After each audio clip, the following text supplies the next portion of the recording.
आप सभी भाई बहनों का आध्यात्मिक ज्ञानात्मक चैनल की संध्या बेला ज्ञान कक्षा में एक बार फिर स्वागत है। आज की चर्चा का विषय है संसार का दूसरा नाम ही रजोगुण है।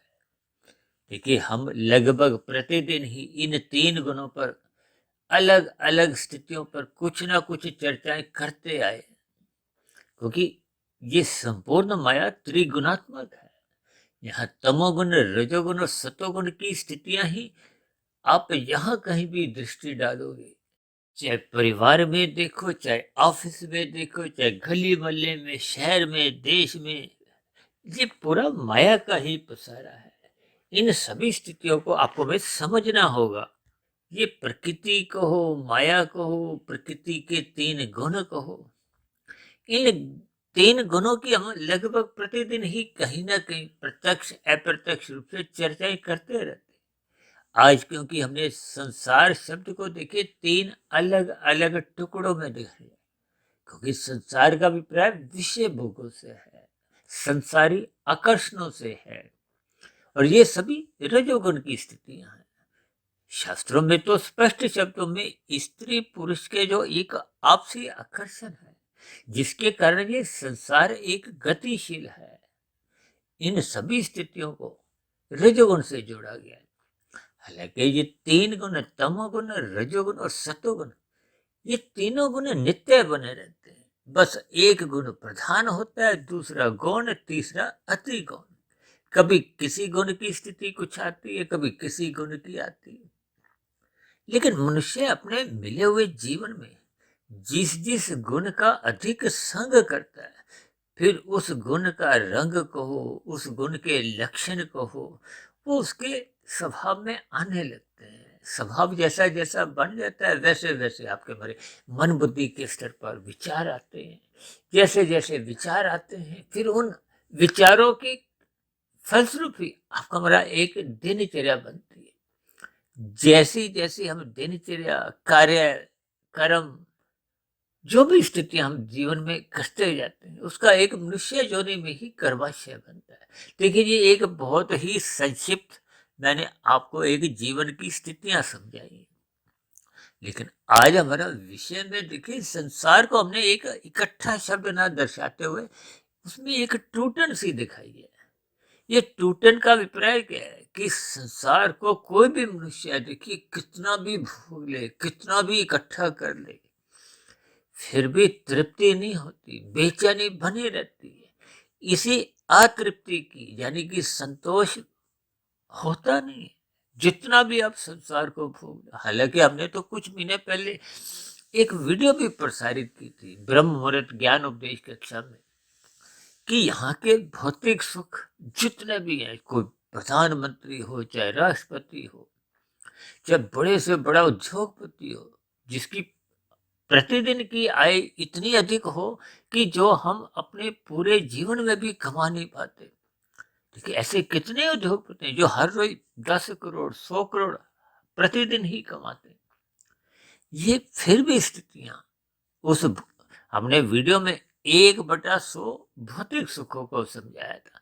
चाहे कोई फिल्मी जगत का देखिए सुपरस्टार हो, जिनके साथ हम फोटो सेल्फी लेने में बहुत अधिक गौरवान्वित होते हैं, ऐसे कितने ही खिलाड़ी जो एक नामी गिनामी माने जाते हैं, जिनके नाम के साथ हम जुड़ना चाहते हैं।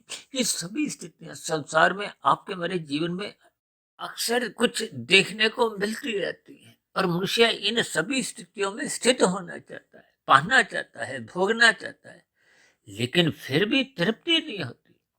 इसी बात पे देखिए, सिकंदर जो अलग अलग देशों पर विजय प्राप्त करते करते अपना विजय अभियान चला रहे थे, अंत समय में उन्होंने भी कुछ ऐसा महसूस किया। तभी तो उन्होंने अपने अनुयायियों को ऐसा कुछ बोध करवाया, ऐसा उनको कुछ दिशा निर्देश दिए कि मरते समय मेरी शव यात्रा में मेरे दोनों हाथ खाली दिखाए जाए, बाहर एक दिखाए जाए, ताकि ये एक समाज में संदेश जाए कि हम इस संसार को भले ही कितना भी इकट्ठा कर ले, अंत समय में ये खाली हाथ ही हम जाते हैं। देखिए, ये सभी स्थितियां हम सबको महसूस होती है। किसी को 5 मिनट के लिए, किसी को 5 घंटे के लिए, किसी को 5 दिन के लिए, किसी को 5 हफ्ते के लिए, किसी को 5 महीने, 5 साल के लिए। हालांकि जब 5 महीने की स्थितियां बन जाती हैं तो फिर मनुष्य का इस संसार से ज्ञान पूर्वक वैराग्य होने लगता है। और ज्ञान पूर्वक वैराग्य आपकी हमारी आध्यात्मिक उन्नति की दिशा की ओर एक मजबूती प्रदान करता है। देखिए, ये बहुत ही सरल स्थितियां होते हुए भी अक्सर मनुष्य इन सभी स्थितियों को अपने जीवन में डाल नहीं पाता, इनमें जी नहीं पाता। अन्यथा एक साधारण मनुष्य देखिए कितनी बारी शमशान घाट में जाता है, कितनी बारी अस्पतालों में इधर उधर जाता है, और भी कुछ ऐसी दुखद स्थितियों में जब उसका जाना होता है तो मनुष्य का 5-10 मिनट के लिए संसार से वैराग्य जागता है, लेकिन वो बहुत अल्पकालिक होता है। अक्सर शमशान घाट में तो देखिए ये वैराग्य पूर्ण स्थिति में जग भी जाता है, लेकिन 5-10 मिनट में ही जब हम उन स्थितियों से अपने आप को अलग कर लेते हैं, या आपके हमारे मोबाइल पे कोई इनकमिंग कॉल आ जाती है, तो उस क्षण विशेष में ही मनुष्य संसार से जुड़ जाता है। देखिए, ये बहुत ही एक वास्तविक स्थिति है। अक्सर मनुष्य इन छोटी छोटी बातों पर अपने जीवन का दृष्टिकोण कुछ सकारात्मक सात्विक बना नहीं पाता, जिसके फलस्वरूप वो अपने जीवन को समझ नहीं पाता। और जब तक समझ पाता है तब तक समय शेष बचता नहीं। जैसा कि देखिए ये सिकंदर के साथ हुआ, ऐसी ही स्थितियां हम जीवन भर देखिए सिकंदर तो बनना चाहते हैं। इन सभी स्थितियों का आपके हमारे जीवन में कितना एक विशेष महत्व बना रहता है। तभी तो मनुष्य देखिए धन कमाने के लिए लोभ में गिरता है, लोभ से फिर वो संग्रह वृत्ति में आ जाता है, और संग्रह वृत्ति में आते आते कब वो कानून का भी उल्लंघन करने लगता है, शास्त्रों के भी विरुद्ध चले जाता है। यानी कि निषेध कर्म करते हुए भी उसको कोई लज्जा महसूस नहीं होती।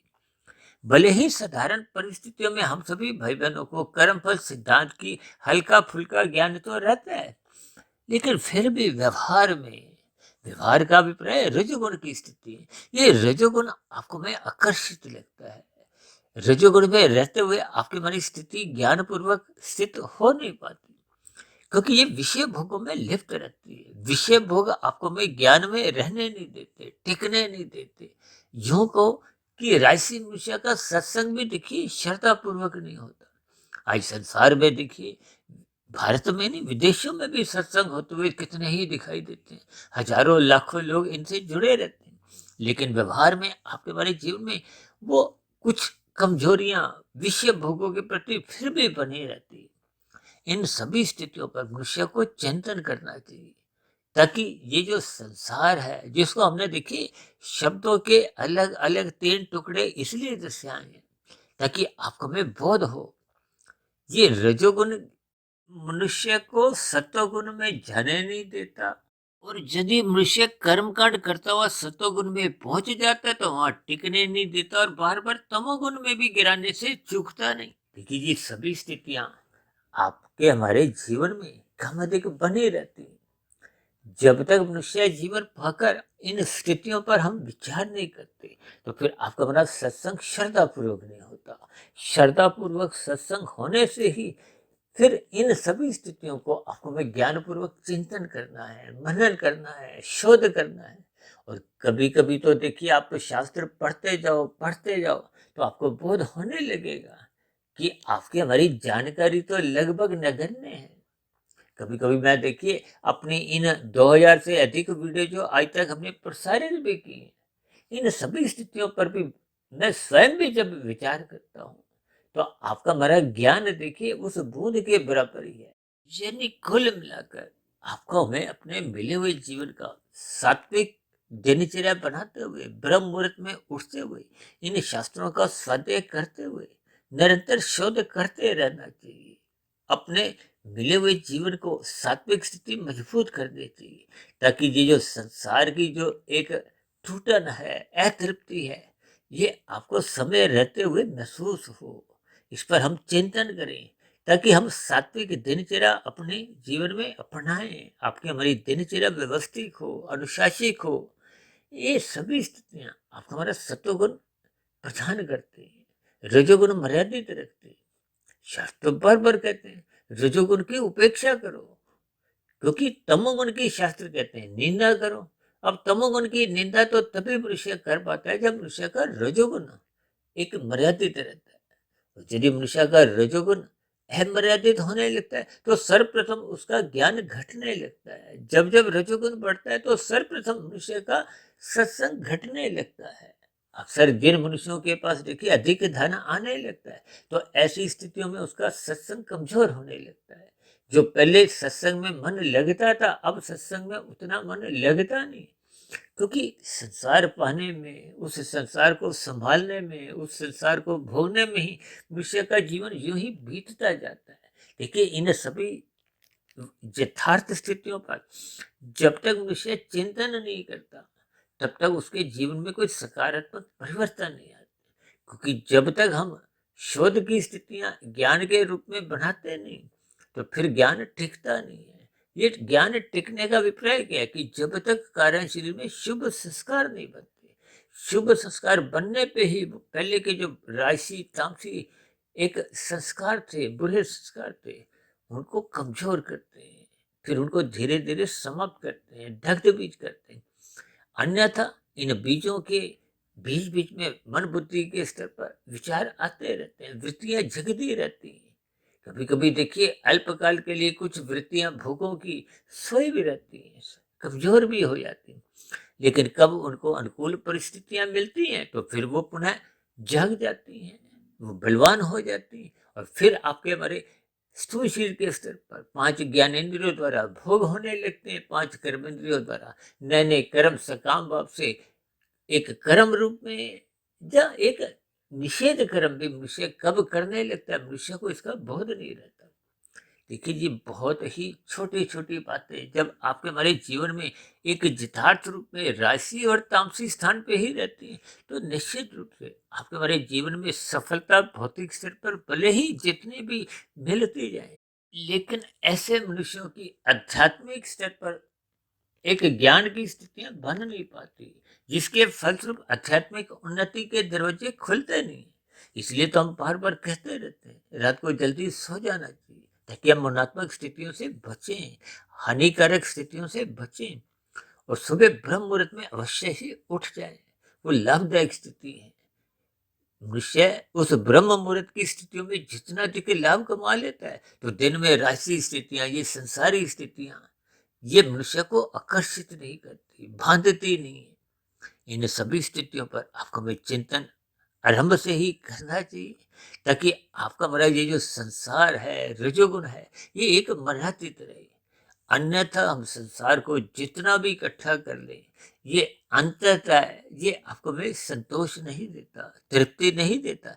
इसी बात को एक विशेष बल देते हुए हमने संसार को एक टूटन के साथ, एक अधूरेपन के साथ, एक अतृप्ति के साथ उस संसार शब्द को ही 3 टुकड़ों में बांटते हुए यही एक ज्ञान संदेश देने का एक प्रयास किया, ताकि इस राशि स्थितियों पर हम चिंतन करें और जहाँ तक संभव हो अपना सात्विक स्थिति मजबूत करें, ताकि मिले हुए जीवन में हम आध्यात्मिक उन्नति की स्थितियां जितनी अधिक मजबूत बना लेते हैं वो आपके हमारे जीवन की शुद्ध कमाई है। ये शुद्ध कमाई मरने के बाद भी सुरक्षित बनी रहती है। सर्वप्रथम आपको पुनः मनुष्य जोनी दिलवाती है, संस्कारी माता पिता के यहाँ जन्म होता है, गुरुजनों का संग सहज ही उपलब्ध होता है। यानी कि कुल मिलाकर आपके हमारी आध्यात्मिक उन्नति निरंतर एक गति पकड़ लेती है।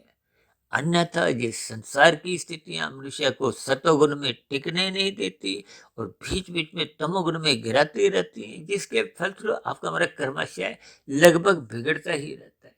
इन सभी स्थितियों पर आप भी चिंतन करें। चर्चा विशेष को अब यही विश्राम देते हैं। फिर भी चर्चा संबंधित आपके मन में किसी प्रकार का कोई प्रश्न उठ रहा हो तो आपके प्रश्नों का, आपके सुझावों का और मेरी कही गई बातों पर यदि आपकी कोई आपत्ति हो, मतभेद हो, शिकायत हो, मेरी कही गई बातें आपको तर्क संगत आती अधूरी लगती हो तो आपके प्रश्नों के साथ साथ आपकी शिकायतों का भी नीचे दी गई कमेंट्स बॉक्स पर सदा ही स्वागत है। अब चर्चा विशेष को यहीं विश्राम देते हैं। कल सुबह फिर मिलते हैं ब्रह्म मुहूर्त ज्ञान उपदेश कक्षा में। तब तक आप अपने आध्यात्मिक मित्र सुधीर भाटिया फकीर को इजाजत दें। आप सभी भाई बहनों को बहुत बहुत शुभ रात्रि। और सुबह ब्रह्म मुहूर्त में उठने के लिए, अपनी सात्विक स्थिति मजबूत करने के लिए मेरी ओर से बहुत बहुत शुभकामनाएं। इस चर्चा विशेष को ध्यानपूर्वक सुनने के लिए आप सभी भाई बहनों का बहुत बहुत धन्यवाद।